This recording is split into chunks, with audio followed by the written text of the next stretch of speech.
Hi, I want to talk to you about distance and displacement, how they're similar and how they're different. Now we already said that distance is a scalar and displacement is a vector. A vector means that it has a direction associated with it.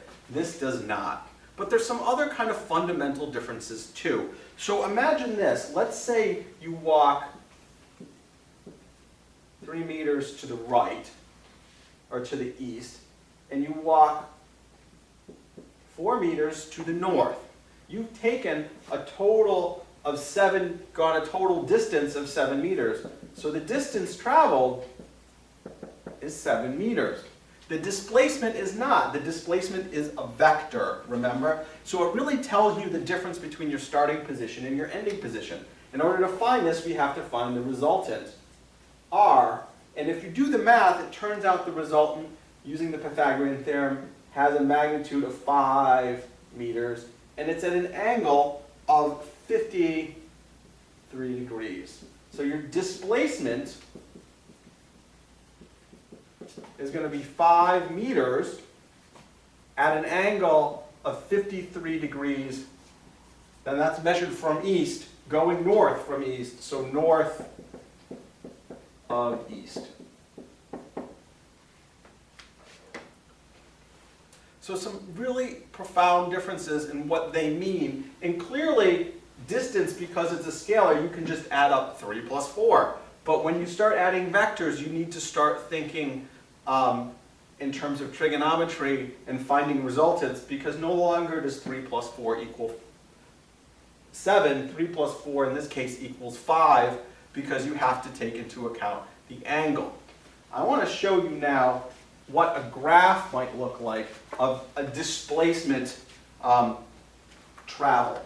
So this right here is called a distance time graph, or a displacement time graph. And it's hard to read at first. It's going to take some practice. And that's okay. It's just telling your displacement in meters related to time. So let's think about what this tells us. At first, at time equals 0, you are at a starting point. We're talking about motion in a line, so it could be me walking this way and this way. We're not combining east and west here. We're just going in a line in either the positive or the negative direction. So positive could be to the right and negative could be to the left. And so for the first 2 seconds, you are traveling and your displacement is increasing. And then there's a period of about 4 seconds where you're just standing still and your displacement is not changing at all. So if your displacement is not changing, that means you're standing still. If your displacement is increasing, that means you're moving. Here, your displacement decreases over the period of 2 seconds, and you end up at a negative displacement.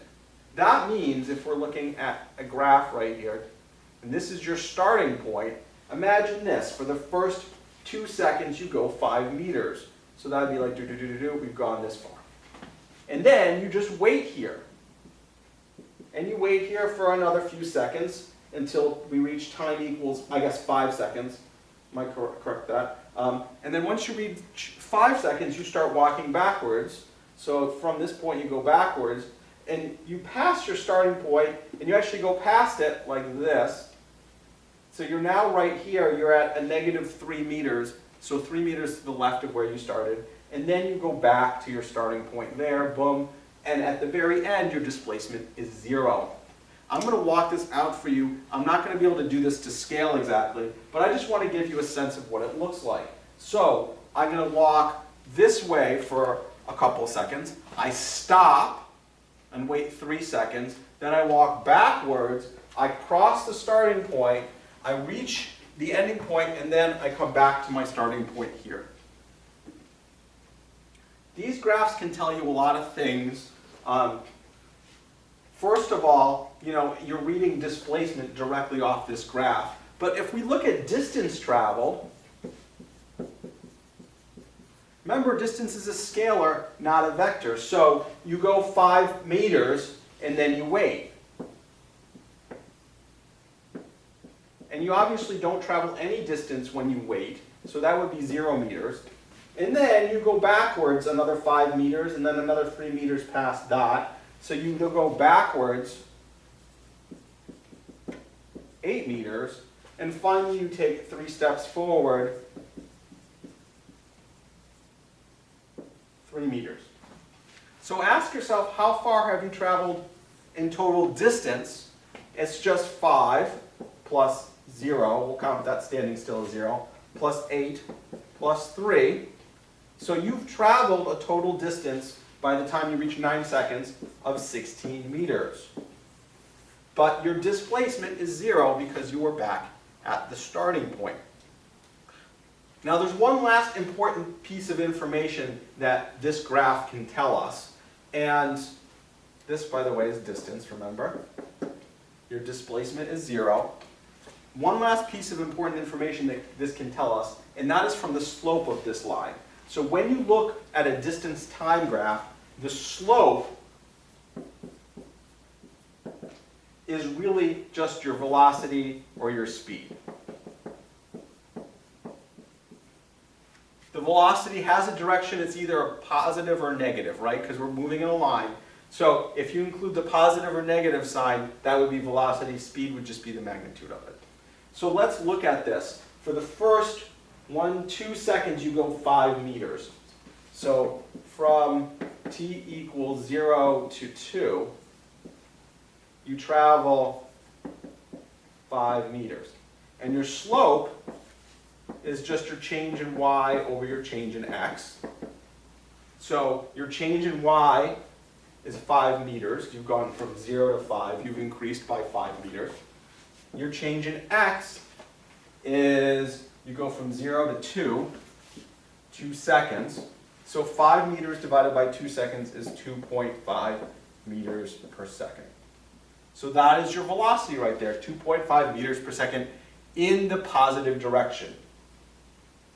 If we take it over here, the slope right here, from time equals 2 to time equals 5, it's a flat line, so your y value isn't changing. So this slope is 0. That means your velocity is 0, you're standing still.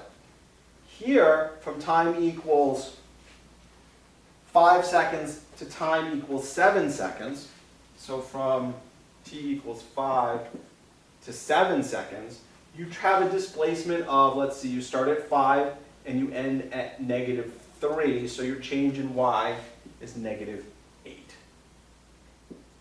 meters. So you go backwards 8 meters. So let's find the slope for that. The slope is a change in y over the change in x. You've gone backwards 8 meters, -8 meters is your change in y. Your x, how much does it change? It goes from 5 to 6 to 7, so it takes 2 seconds to do that. So -8 meters divided by 2 seconds is -4 meters per second. 30083. Sorry about that. So your slope is -4 meters per second. Your velocity, therefore, is -4 meters per second. Your speed would be 4 meters a second. The negative tells you a direction there, so you know that you're going in the negative direction. You're going forwards, you're stopped, you're going backwards, and then you're going forwards again until you reach your starting point. Thank you very much.